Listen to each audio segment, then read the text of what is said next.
오늘 우리에게 주시는 하나님의 말씀 에베소서 5장 18절 말씀부터 21절까지에 있는 말씀 보도록 합니다. 찾으신 줄 알고 제가 공독히 올립니다. 술 취하지 말라. 이는 방탕한 것이니 오직 성령으로 충만함을 받으라. 시와 찬송과 신령한 노래들로 서로 화답하며 너희의 마음으로 주께 노래하며 찬송하며 범사에 우리 주 예수 그리스도의 이름으로 항상 아버지 하나님께 감사하며 그리스도를 경외함으로 피차 복종하라. 아멘. 오늘 이 본문을 가지고 여러분과 같이 은혜를 나누고자 합니다. 오늘은 추수감사주일로 지키는 뜻깊은 날입니다. 교회에서 지키는 절기가 여럿 있지만은 유독 감사절만은 2번을 지킵니다. 상반기에 맥주감사절이 있고 그리고 하반기에는 추수감사절이 있습니다.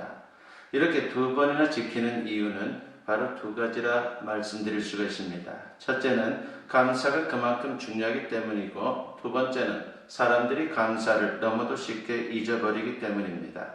감사를 잊어버린다고 하는 것은 영혼의 병이 들었다는 증거입니다. 영혼의 병이 들면 하나님의 은혜의 통로가 막히게 됩니다. 결국 모든 게 막히는 것이죠. 감사를 잊어버리는 것은 비유하자면 신앙의 감기에 들었다라고 말할 수가 있습니다. 감기가 사소한 병이지만 방치하게 되면 만병의 근원이 되는 것처럼 우리가 감사를 잊어버리는 것도 영적으로 좋지 않다라고 말씀드릴 수 있습니다. 그러므로 육신의 감기도 조심해야 되지만은 영혼의 감기도 조심해야 합니다. 이런 연유로 하나님께서 1년에 2번씩 영혼의 건강 상태를 점검하라고 우리에게 감사절을 주신 것입니다. 오늘 추수감사절을 맞이하여 우리 각자의 신앙을 점검해 보므로 신앙의 건강을 회복하고 감사의 신앙으로 승리하는 우리 모두가 되었으면 합니다. 먼저 감사와 신앙의 관계를 살펴보고자 합니다.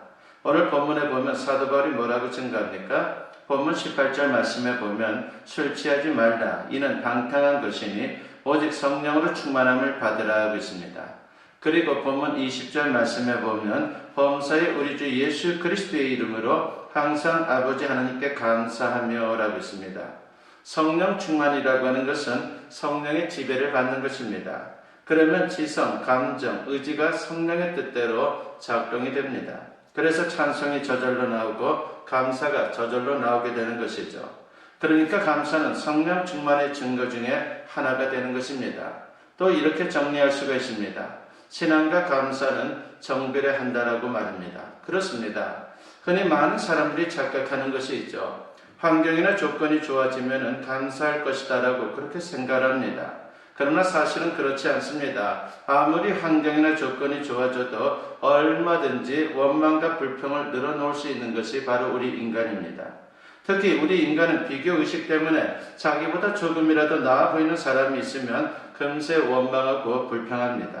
우리는 항상 남과 비교하죠. 그래서 내가 남보다 나은 것 같으면 교만해지고 내가 남보다 못한 것 같으면 낙심하고 불평합니다.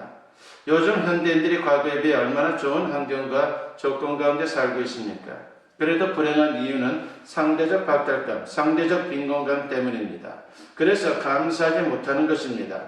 이전에 젊은이들 사이에 유행하는 신조어가 있었습니다. 엄친아와 엄친딸이 바로 그것입니다. 엄마 친구 아들 그리고 엄마 친구 딸 때문에 많은 젊은이들이 엄청난 스트레스를 받았습니다. 엄마 친구 아들 딸은 왜 그렇게도 공부를 잘하고 취직도 잘하고 결혼도 잘하는지 그것뿐만이 아닙니다. 어른들 사이에 유행하는 신조어가 있었는데 마친남과 남친마입니다. 마친남은 마누라 친구 남편이죠. 남친마는 남편 친구 마누라입니다. 이들 때문에 또 많은 분들이 엄청난 스트레스를 받았습니다. 마누라 친구 남편은 왜 그렇게 돈도 잘 벌고 매너도 좋은지, 남편 친구 마누라는 왜 그렇게 애교도 많고 솜씨도 좋은지, 바로 그러한 것 때문에 참으로 모든 삶에 있어서 그리고 가진 것이 있어도 불평하고 원망하는 그리고 참으로 스트레스를 받는 그런 일들이 너무나도 많았다라고 하는 것입니다.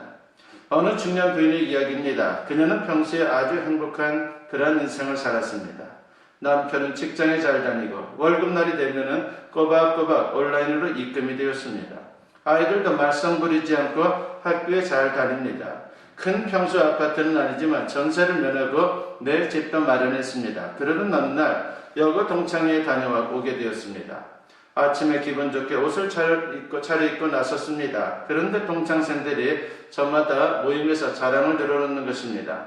남편 연봉이 얼마이고, 아이들이 어느 학교에 다니고, 아파트 평수는 어떻고, 정말 타고 온 자동차들을 보니까 하나같이 빛과 번쩍했습니다.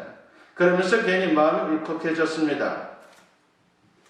학창시절 나보다 공부도 못하는 것들이 잘도 사네. 나는 뭐야, 남편 잘못 만나서 이 고생이네 라고 하는 그런 생각이 든 것입니다. 그날 저녁 집에 와서 괜히 투정을 부리다가 남편과 대판 싸웠습니다. 갑자기 집안이 지옥같이 변했습니다.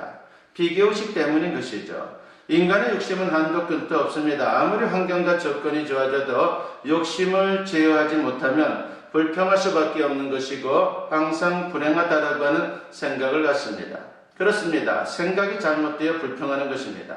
그러므로 우리의 생각을 바꾸는 것은 대단히 중요합니다. 그런데 신앙이 있으면 생각을 바꿀 수 있다라고 하는 것입니다. 그럴 때 비로소 감사할 수 있습니다. 환경과 조건이 아무리 좋아도 생각이 잘못되면 항상 원망과 불평으로 가득하게 됩니다. 그래서 성경은 누누이 감사의 신앙을 강조하고 있는 것입니다. 그 대표적인 말씀이 데살로니가 전서 5장 16절로부터 18절에 나오는 말씀이죠. 항상 기뻐하라, 쉬지 말고 기도하라, 범사에 감사하라. 이것이 그리스도 예수 안에서 너희를 향하신 하나님의 뜻이니라 하고 있습니다. 그런데 우리가 이 말씀과 전혀 반대로 살아갈 때가 얼마나 많은지 모릅니다. 이유가 뭡니까? 신앙이 없거나 신앙이 식어지면 그렇게 되는 것입니다. 그러면 감사가 사라지고 그 대신에 불평과 원망이 우리의 삶 속에 가득할 수밖에 없다는 것입니다. 그래서 누군가 이 구절을 이렇게 패러디를 했습니다. 항상 낙심하라, 쉬지 말고 원망하라, 범사에 불평하라. 이는 너희를 향한 사탄의 뜻이니라고 말입니다. 우리 각자의 영적 상태는 어느 쪽입니까? 범사 감사입니까? 아니면 범사 불평입니까? 그것은 환경과 조건 때문이 아니라 신앙 때문이다라고 하는 것을 기억해야 합니다. 아무쪼록 말씀과 기도로 성령 충만하시고 감사신앙으로 항상 승리하는 우리 모두가 되었으면 합니다. 다음으로 감사와 행복의 상관관계를 보도록 합니다. 비유하자면 감사는 씨앗과 같습니다. 그리고 행복은 거기서 피는 꽃과 같은 것입니다. 감사의 씨앗을 심으면 행복의 꽃이 핍니다. 잘 생각해 보십시오. 행복이 재산순입니까? 아닙니다. 그러면 집이 순입니까? 그것도 아닙니다. 그러면 성적순입니까? 그것도 아닙니다. 행복은 감사순인 것입니다. 우리는 결코 착각하지 말아야 합니다. 행복은 결코 소유의 크기나 조건에 따라 결정되는 것이 아닙니다. 행복은 소유의 크기가 아니라 감사의 크기에 정비례하는 것입니다. 그러므로 크게 감사할수록 행복도 커진다라고 하는 것이죠. 다시 정리하면 이런 겁니다. 신앙이 좋아야 감사할 수 있고 감사할 줄 알아야 행복해지는 것입니다. 똑같은 환경과 조건에서도 신앙의 유무, 신앙의 성숙과 미성숙에 따라서 행복과 불행이 좌우되는 것입니다. 여러분, 행복해지고 싶습니까? 항상 감사할 수 있기를 바랍니다. 그러면 항상 행복해질 줄로 믿습니다. 오늘 본문 20절 말씀에 보니까 범사에 우리 주 예수 그리스도의 이름으로 항상 아버지 하나님께 감사하며 라고 했습니다. 여기 보니까 범사에 감사라고 말씀합니다. 그리고 항상 감사라고 말씀합니다. 이것은 무슨 일을 만나든 어떤 형편에서든 항상 감사라고 하는 뜻입니다. 물론 쉽지가 않죠. 하지만 성령으로 충만해지면 이 모든 것이 가능해진다는 것입니다. 그래야 행복해질 수 있습니다. 이것은 성도의 의무인 동시에 특권입니다. 그리고 행복의 법칙인 것입니다. 그러므로 이 법칙대로 살면 행복하고 이 법칙대로 살지 않으면 불행할 수밖에 없습니다. 우리가 이 법칙대로 살기 위해서는 시각을 바꿔야 합니다. 세상의 시각이나 인간의 시각이 아니라 하나님의 시각을 가져야 합니다. 그게 바로 신앙인 것이죠. 그렇다면 구체적으로 항상 감사할 수 있는 방법은 어떤 것들이 있습니까? 가만히 생각해 보면 살아있는 것 자체가 감사한 것이다라고 말씀드릴 수가 있습니다. 어떤 형편에 있든지 하나님께서 우리에게 오늘이라고 하는 날을 주시고 우리를 보살펴 주고 계십니다. 소설가 조창인의 가시곡에 나오는 말인데 이런 말을 합니다. 오늘은 어제 죽어간 사람이 그토록 살고 싶어 했던 내일이다 라고 말입니다. 정말 그렇습니다. 오늘의 일상이 그렇게 소중한 것입니다. 별것 아니고 남보다 못한 것 같아도 때로는 짜증이 나도 신앙의 눈으로 보면 사는 것 자체가 감사의 조건이 된다라고 하는 것입니다. 인도네시아에 사는 어떤 성도의 이야기입니다. 그곳에 가서 아파트를 얻었는데 집세도 싸고 너무 좋았습니다. 그런데 퇴근 후에 집에 들어오면 바퀴벌레들이 거실에 돌아다니는 겁니다. 약을 뿌려도 없어지지 않아 짜증도 나고, 그러던 어느 날 작년에 지진이 일어났을 때 그 아파트도 흔들렸다라고 하는 말을 들었습니다. 퇴근하면서 보니까 복도의 벽에 크랙이 보이는 것입니다. 문을 열고 집에 들어갔는데 그날은 바퀴벌레가 보이지를 않았습니다. 그런데 반가운 게 아니라 불현듯 이상한 생각이 들었습니다. 쓰나미 같은 자연재해가 생기면 짐승이나 벌레 등이 사람들보다 먼저 알고 피한다는 이야기가 생각이 난 것입니다. 혹시 지진의 조짐이 있어서 바퀴벌레가 미리 피신한 게 아닌가라고 하는 생각이 들었습니다. 그렇게 불안한 마음으로 며칠을 보냈는데 어느 날 퇴근하고 집에 들어갔는데 바퀴벌레가 있는 것입니다. 그날은 짜증이 나는 게 아니라 너무나도 반가웠습니다. 그렇습니다. 우리의 일상이 때로는 힘들고 짜증이 나도 얼마나 소중한지 모릅니다. 우리가 조금만 생각을 바꾸면 일상에서 얼마든지 감사할 수 있다라고 하는 것입니다. 우리는 일상에서의 감사는 물론 형통할 때는 더욱 감사해야 한다라고 하는 것을 잊어서는 안 됩니다. 그런데 이게 말처럼 쉽지를 않습니다. 형통할 때 오히려 교만해지기 쉽고 감사하지 않을 때가 너무나도 많다고 하는 것입니다. 사람이 참 요상합니다. 잘못되면 조상 탓, 하나님 탓을 하죠. 그러다가 잘되면 자기가 잘나서 된 줄로 합니다. 그래서 쉽사리 교만해지고 감사를 잊어버린다라고 하는 것입니다. 그러면 형통이 중지됩니다. 그러므로 형통할 때 감사를 잊어서는 안 됩니다. 일상에서의 감사, 형통에서의 감사도 중요하지만 더 나아가 고난 중에도 감사할 줄 알아야 합니다. 잘 생각해보면 고난 중에도 얼마든지 감사의 제목들을 발견할 수 있다라고 하는 것입니다. 이게 바로 신앙의 힘인 것이죠. 우리가 고난 중에 감사하면 하나님께서 우리를 그냥 내버려 두지 않습니다. 반드시 함께해 주시고 반드시 역사해 주십니다. 그러니까 이런 겁니다. 형통할 때 감사하면 형통이 지속되고 고난의 때에 감사하면 고난이 중지된다. 이런 원리를 기억하고 범사에 감사, 항상 감사를 실천할 수 있는 우리 모두가 되었으면 합니다. 또 한 가지 중요한 것은 감사와 기적의 상관관계입니다. 기적은 우리가 감사할 때 불현듯 내 앞에 나타나는 것입니다. 감사는 씨앗이라고 했는데 감사의 씨앗을 심으면 행복의 꽃이 피게 될 것이고 그 후에는 기적의 열매가 맺히게 되는 것입니다. 흔히 감사의 3단계를 이렇게 말합니다. 1단계는 만일 감사입니다. 이런저런 조건이 갖춰지면 감사하겠다고 하는 것이죠. 이것은 불신앙적인 태도입니다. 두 번째 단계는 때문에 감사입니다. 이것은 조건이 갖춰져서 이제 감사한다는 것입니다. 기본적으로 좋은 것이지만 아직 초보적 신앙의 태도라 말할 수밖에 없습니다. 3단계는 그럼에도 불구하고의 감사입니다. 환경 조건이 나빠도 고난이 닥쳐도 하나님의 은혜와 사랑을 기억하며 감사하는 것입니다. 이것은 성숙한 신앙의 태도인 것입니다. 바로 이럴 때에 하나님의 기적이 나타나는 것입니다. 다니엘서 3장을 보면 다니엘의 세 친구들이 나오죠. 바벨론의 느부갓네살 왕이 하루는 금신상을 세워놓고 그 앞에 절하라고 강요를 했습니다. 그들은 결코 복종할 수가 없었습니다. 그래서 불복을 합니다. 그러자 소환이 되었고 폭군 느부갓네살이 호통을 칩니다. 마지막으로 한 번 기회를 더 줄 테니까 절하라고 말입니다. 그러나 그들은 결코 그럴 수 없다라고 담대히 밝힙니다. 결국은 뜨거운 풀무불에 들어가고 말았습니다. 하지만 천사가 나타나서 그들을 보호함으로 털끝 하나 거슬리지 않고 거기서 살아나오는 기적을 체험했습니다. 그뿐만이 아닙니다. 놀란 느부갓네살이 그들을 더욱 높여줍니다. 승진한 겁니다. 고난 중에 감사한 자들에게 놀라운 기적이 나타났다라고 하는 것입니다.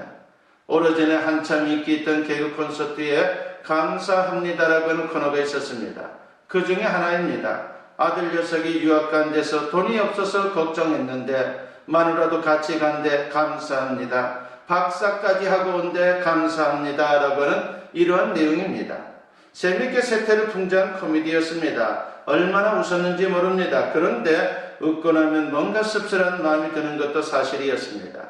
우리 사회에 진정성 있는 감사가 그리 많지 않다라고 하는 의구심도 가지게 됩니다. 입으로만 감사하는 일도 우리 주변에서는 흔한 일입니다. 우리에게 필요한 것은 참마음으로 드리는 감사입니다. 감사는 감사할 조건이 아닐 때 감사할 조건이 아닐 때 주님께 감사드릴 수 있는 것, 그것이 바로 참 감사라고 하는 것입니다. 감사가 조건적일 때 감사하는 것이 참 감사가 아닌 것은, 그런 감사는 누구나 할 수 있는 감사이기 때문인 것이죠. 바울과 실라가 복음을 전하다가 빌립보 감옥에 갇히게 됩니다. 그런데 한밤중에 바울과 실라가 찬송을 했을 때에 옥문이 흔들리면서 그 문이 열렸습니다. 간수는 바울과 실라가 탈옥한 줄 알고 자살하려고 했고, 바울은 자신이 도망가지 않았으니 자살하지 말라고 그렇게 부탁을 합니다. 이 일로 바울은 간수를 전도하게 됩니다. 감사할 조건이 아닌데 감사하고 찬송했을 때에 기적이 일어났고 전도의 문이 활짝 열렸습니다. 그렇습니다. 감사하면 기적이 일어납니다. 감사는 그 자체가 기적인 것입니다. 요즘 얼마나 어렵습니까? 이런 형편에 감사한다는 게 쉽지 않을 것입니다. 그러나 잘 생각해 보십시오. 하나님 우리와 함께 하십니다. 얼마나 위로가 되는 말씀입니까? 우리에게는 또한 소망이 있습니다. 무엇보다 영원히 죽을 인생을 십자가의 보혈로 구속해 주시고 천국의 확신을 주신 하나님의 은혜가 얼마나 큰지 모릅니다.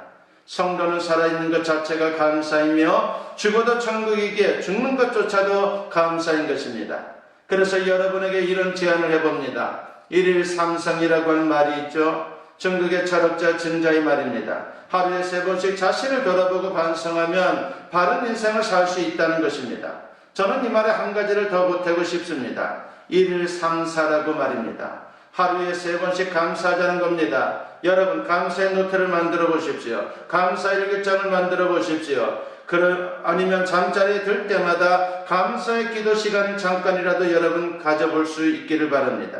이렇게 감사의 제목을 찾는 습관을 갖게 되면 분명히 행복한 인생이 될 줄로 믿습니다. 그리고 그런 삶이 계속되면 때때로 하나님의 기적을 체험하게 될 것입니다. 부디 추수감사절을 맞이하여 감사의 씨앗을 심음으로 행복의 꽃을 피고 더 나아가 기적의 열매를 거둘 수 있는 저와 여러분 모두 될 수 있기를 주님의 이름으로 간절히 축원합니다. 기도드립니다. 사랑과 은혜가 충만하신 아버지 하나님 감사합니다. 오늘 추수감사주일을 맞이하여 감사와 관련된 말씀으로 우리 성도들과 같이 은혜를 나누며 도전을 받았습니다. 항상 감사할 수 있는 신앙이 되게 하여 주시옵소서. 무엇보다 고난의 때에 참으로 희망이 없다라고 말하는 그러한 때에도 주님께 감사하는 신앙을 통해서 주님의 놀라운 역사와 기적을 맛볼 수 있는 우리 모두가 되게 하여 주시옵소서. 우리에게 성령이 충만해야 된다라고 했습니다. 아버지 하나님, 성령 충만하여 우리의 신앙이 더욱더 굳건케 하여 주시고, 그래서 감사하는 신앙으로 주님께 영광 돌리게 하여 주시옵소서. 감사드리옵고 예수님의 이름으로 기도드리옵나이다. 아멘. 축복 기도드립니다.